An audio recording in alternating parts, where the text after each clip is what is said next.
And welcome back to another daily devotion. I'm Pastor Roy here at Woodlawn Christian Church in Lake City, Iowa, and this devotion is for Monday, March 20th of 2023. We are in the 8th chapter of the book of 1 Corinthians. Friday, we just dealt with the first 3 verses of chapter 8. Today, we're going to pick up at verse 4 and go through to the end of the chapter, to 13. It's not a particularly long chapter, but I am going to back up and read the first 3 verses too. So, with that, let's take a look at chapter 8 of 1 Corinthians. Now, concerning food offered to idols, we know that all of us possess knowledge. Knowledge puffs up, but love builds up. If anyone imagines that he knows something, he does not yet know as he ought to know. But if one loves God, one is known by him. Hence, as to the eating of food offered to idols, we know that an idol has no real existence, and that there is no God but one. For although there may be so-called gods in heaven or on earth, as indeed there are many gods and many lords, yet for us there is one God, the Father, from whom all things and for whom we exist, and one Lord, Jesus Christ, through whom are all things and through whom we exist. However, not all possess this knowledge, but some, though being hitherto accustomed to idols, eat food as really offered to an idol, and their conscience, being weak, is defiled. Food will not commend us to God. We are no worse off if we do not eat, and no better off if we do. Only take care lest this liberty of yours somehow become a stumbling block to the weak. For if anyone sees you, a man of knowledge, at table in an idol's temple, might he not be encouraged if his conscience is weak to eat food offered to idols? And so by your knowledge this weak man is destroyed, the brother for whom Christ died. Thus sinning against your brethren and wounding their conscience when it is weak, you sin against Christ. Therefore, if food is a cause of my brother's falling, I will never eat meat, lest I cause my brother to fall. Okay. And the point here, of course, is that in Corinth and other places where Paul was at, there was temple worship, and a lot of time there were sacrifices to these false gods. Now, in here, there are, what it says, indeed there are many gods and many lords. Those are small g's and small l's, okay? But there is one God, there is no God but one. That's capital G, that's God, the real God, and not this fake God. You can set up an idol and worship it as a God, lowercase g, forgive me, but it's not a God, it's not God. It is a false God. And I apologize, they're vacuuming outside my office.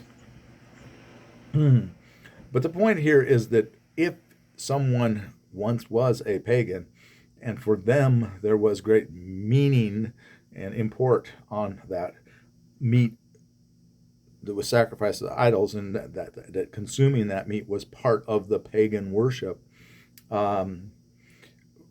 to them there is a chance that it would cause them to backslide or to weaken their faith. And that's the point here.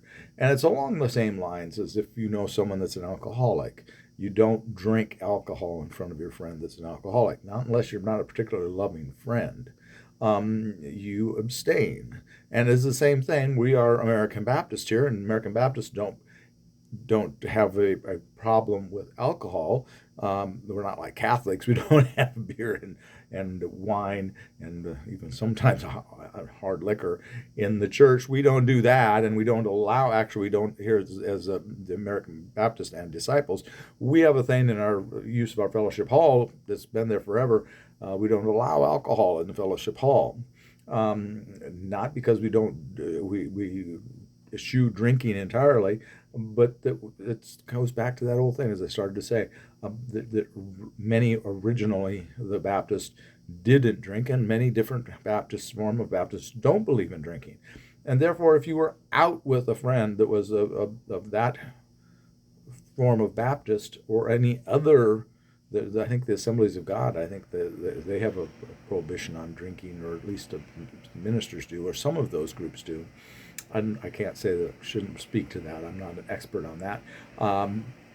But there are different denominations, long story short, that don't believe in drinking. So if you know that your friend is like that, it would behoove you to be loving. You're loving your fellow Christian, and not to do something that to them is a they look at as a sin. Same with gambling. If many Baptists didn't play cards either. Thought that was a terrible sin. If you're with your friend and you know that they are that way, then don't do it by all means. It would not be loving. So that's really what Paul is getting at. Don't do something that causes you to weaken the faith of your brother or sister. Here, the meat, he knows, and he says it repeatedly, doesn't mean anything, because there's nothing to those things. Are false. They're fake. They're not real. And so, but why would you do that to make your brother stumble? Don't do anything that makes your brother stumble. Don't throw anything. We all need to be careful of that, because we can all do things. There can be things, even things that we disagree about within the Christian faith, but yet to them it's important. And if we bash it, we might, by doing that, destroy their some basis for their faith. We all learn and we all absorb knowledge at different paces, and that's what he's talking about up here. Be careful, as we talked about, I believe, on Friday, that your knowledge, because it is greater than your friends or your companions. We all have different levels of knowledge. You have people around you that know more than you do. You know more than others. We all, and some of us know more about different things. And even the same way with Christianity, some of us know things about different parts of this faith than the other. Be careful that you don't let your knowledge become a stumbling block. Long story short. With that, I'm going to let you go. We're going to pick up with chapter 9 tomorrow. We are working our way right through this letter. Have a blessed day, and please, as I like to say, be a blessing to someone today. Don't about Jesus. That'd be a great way to bless them.